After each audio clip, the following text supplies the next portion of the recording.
Mas que mico, hein, CBF? Hein, Edinaldo Rodrigues? Até quando vai ficar passando vergonha mundial? Manchando a imagem da seleção brasileira, que infelizmente está linkada a essa confederação minimamente questionável, para a gente ser bem generoso. Agora o foco vai ser qual? O Jorge Jesus? Já que o Ancelotti, mais uma vez, acabou de fazer a gente virar chacota no mundo todo? É isso que vai ser? E mais, será que a nota que foi publicada em relação à camisa vermelha é verdadeira? Será que não tem alguma coisa aí por trás? Vamos falar aqui nesse vídeo, mas antes, se inscreva no canal, deixe o seu like, ajude o nosso trabalho a crescer rumo aos 1.600 inscritos. Gente, mais uma vez, a CBF prova que é uma empresa, não sei se é uma empresa, porque não parece agir como uma, em tomada de decisão, em questão de procurar nomes competentes. Essa entidade minimamente questionável, mais uma vez passou vergonha mundial em relação a encerrar as negociações com Carlo Ancelotti. E encerrou as negociações com Carlo Ancelotti de uma maneira completamente vexatória. Por quê? Dado tudo certo, que aparentemente, devido às notícias que já vazavam da imprensa de Madrid e do mundo todo, os bastidores do Real Madrid informavam que Carlo Ancelotti não seria mais o técnico. O ambiente está completamente desgastado e devido aos péssimos resultados nas competições que interessariam.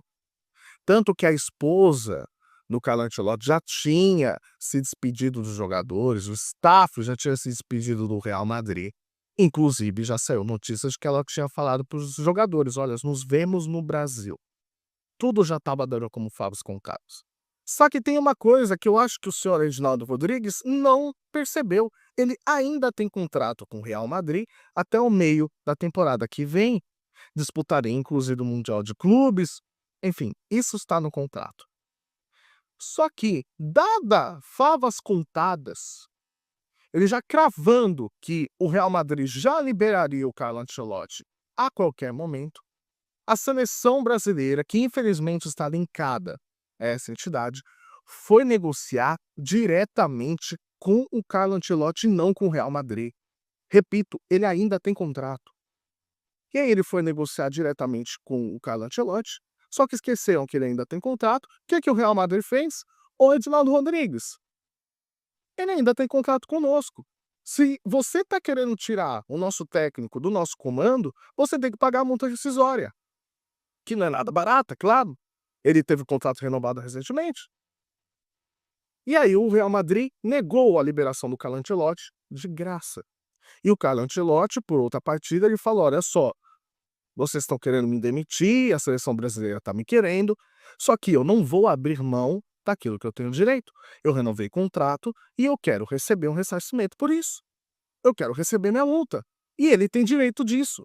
Aliás, o contrato ele foi renovado. Só que a CBF esqueceu. E aí o que que acabou acontecendo? Ah, não, não vamos pagar a multa rescisória. E tivemos que encerrar as negociações. Gente, não é possível que tratam o futebol completamente amador dessa forma. Quem é que não olhou que o Carlo Ancelotti ainda tinha contrato com o Real Madrid? Gente, por mais que são rumores, por mais que os bastidores tragam à tona, que o ambiente não tá dando, que o Florentino Pérez, ele é exigente, todo mundo sabe disso, porque ele fez a mesma coisa com o Zidane. Por mais que isso já se encaminhava para um desfecho, espere o desfecho acontecer.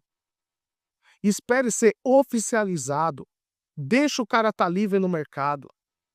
Agora, você procurar ele diretamente e não o clube, você está achando que é o quê? O Brasil? Onde um clube vai atrás do jogador específico e não atrás do departamento técnico ou do departamento de diretoria do clube para poder negociar com o jogador? Porque isso acontece muito aqui. O jogador está empregado, o clube interessado vai direto no jogador e não na diretoria do clube, Eles acabam sabendo depois, isso dá maior polêmica, já aconteceu diversas vezes na história. Vocês acham que todo mundo pensa igual o Brasil dessa forma? É claro que não. E você vai continuar tomando essa vergonha que aconteceu. E mais uma vez, às vésperas de uma Copa do Mundo, a gente está sem treinador. Que se a gente for contar o ciclo inteiro, é vergonha, é mico atrás de mico. Um trabalho de um interino completamente inexpressivo, como foi o do Ramon.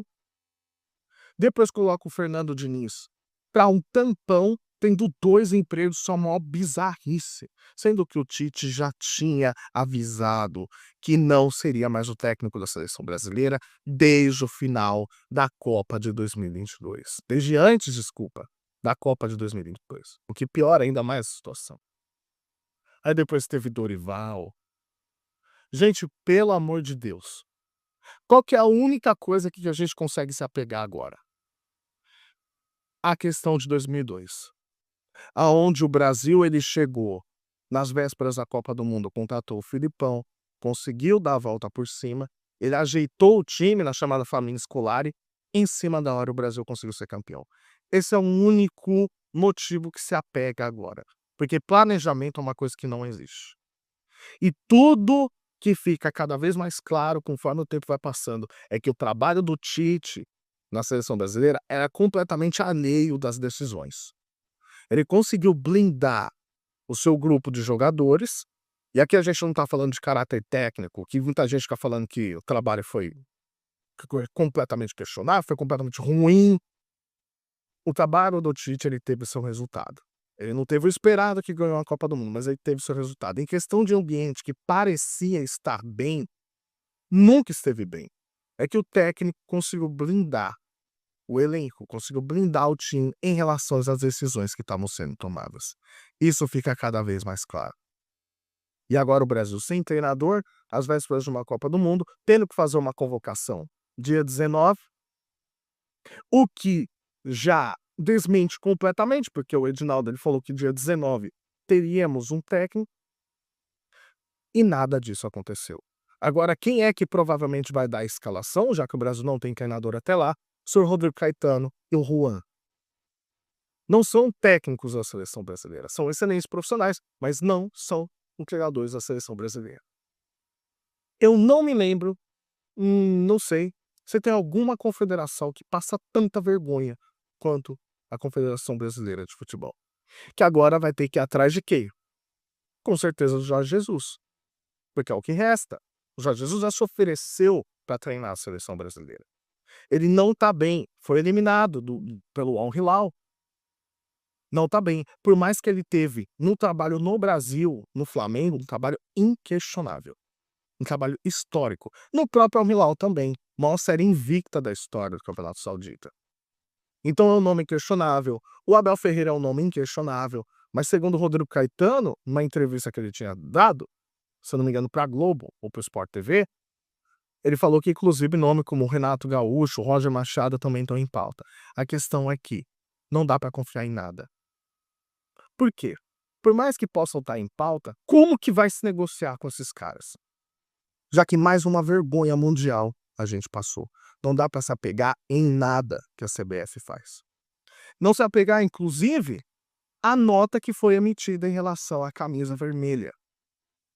Já fiz um vídeo sobre isso ontem, mas que tomou uma proporção absurda, porque a maioria, e ouvi pouquíssima gente ser a favor disso.